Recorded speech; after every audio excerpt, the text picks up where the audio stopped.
राधे राधे दोस्तों, मेरे YouTube channel धार्मिक कथा में आपका हार्दिक स्वागत है। मैं आज आपको चक्रवर्ती राजा दिलीप की और गौ माता की एक अद्भुत कहानी सुना रही हूँ। तो सभी को प्रेम से बोलना है, गौ माता की जय। चक्रवर्ती राजा दिलीप को गौ भक्ति से उनके घर रघु का जन्म हुआ और रघुकुल में आगे भगवान राम का जन्म हुआ। ऋषि मतंग त्रिकालदर्शी थे। राजा दशरथ के जन्म से ही पहले ही अपनी शिष्य शबरी को दंडवत करके बोले, बेटी तुम धन्य हो, तुम्हें इसी कुटिया में भगवान राम के दर्शन होंगे, उनकी प्रतीक्षा करना। आज से लगभग 26 लाख वर्ष पूर्व त्रेता युग में भारतवर्ष के चक्रवर्ती सम्राट महाराज दिलीप के कोई संतान नहीं थी। एक बार वे अपनी पत्नी के साथ गुरु वशिष्ठ के आश्रम गए। गुरु वशिष्ठ ने उनके अचानक आने का प्रयोजन पूछा।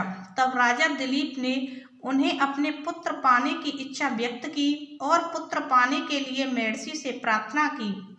महर्षि ने ध्यान करके राजा के निसंतान होने का कारण जान लिया। उन्होंने राजा दिलीप से कहा, राजन, आप देवराज इंद्र से मिलकर जब स्वर्ग से पृथ्वी पर आ रहे थे तो आपने रास्ते में खड़ी कामधेनु को प्रणाम नहीं किया। शीघ्रता में होने के कारण आपने कामधेनु को देखा ही नहीं। कामधेनु ने आपको श्राप दे दिया कि आपको उनकी संतान की सेवा किए बिना आपको पुत्र नहीं होगा। महाराज दिलीप बोले, गुरुदेव, सभी गाय कामधेनु की संतान हैं। गौ सेवा तो बड़े पुण्य का काम है। मैं गायों की सेवा जरूर करूँगा। गुरु वशिष्ठ ने कहा, राजन, मेरे आश्रम में जो नंदिनी नाम की गाय है वह कामधेनु की पुत्री है, आप उसी की सेवा करें। महाराज दिलीप सवेरे ही नंदिनी के पीछे पीछे वन में गए। वह जब खड़ी होती तो राजा दिलीप भी खड़े रहते और वह चलती तो उसके पीछे चलते। उसके बैठने पर ही बैठते और उसके जल पीने पर ही जल पीते। संध्या के समय जब नंदिनी आश्रम को लौटती है तो उसके ही साथ लौट आते। महारानी सुदक्षिणा उस गौ की सुबह शाम पूजा करती थी। इस तरह से महाराज दिलीप ने निरंतर 11 वर्ष तक नंदिनी की सेवा की। सेवा करते हुए 11 वर्ष पूरे हो गए। उस दिन महाराज वन में कुछ सुंदर पुष्पों को देखने लगे और इतने में नंदिनी आगे चली गई। 2-4 क्षण में ही उस गाय के रवाने की बड़ी करू ध्वनि सुनाई पड़ी। महाराज जब दौड़कर वहां पहुंचे तो देखते हैं कि उस झरने के पास एक विशालकाय शेर उस सुंदर गाय को दबोचे बैठा है। शेर का मारकर गाय को छुड़ाने के लिए राजा दिलीप ने धनुष उठाया और तरकस को बाण निकालने लगे तो उनका हाथ तरकस से ही चिपक गया।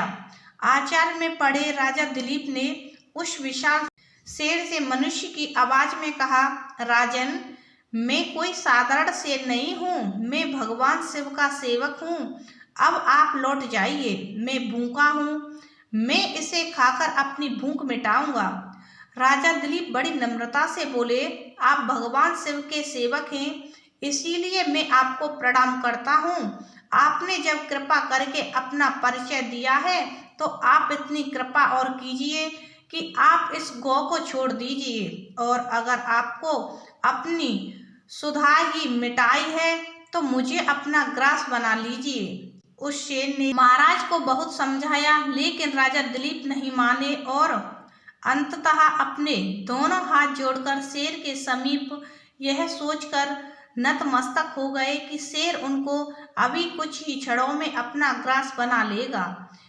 तभी नंदिनी ने मनुष्य की आवाज में कहा, महाराज, आप उठ जाइए, यहाँ कोई शेर नहीं है, सब मेरी माया थी और मैं तो आपकी परीक्षा ले रही थी। मैं आपकी सेवा से अति प्रसन्न हूँ। इस घटना के कुछ महीनों बाद रानी गर्भवती हुई और उन्हें पुत्र रतन की प्राप्ति हुई। उनके पुत्र का नाम रघु था।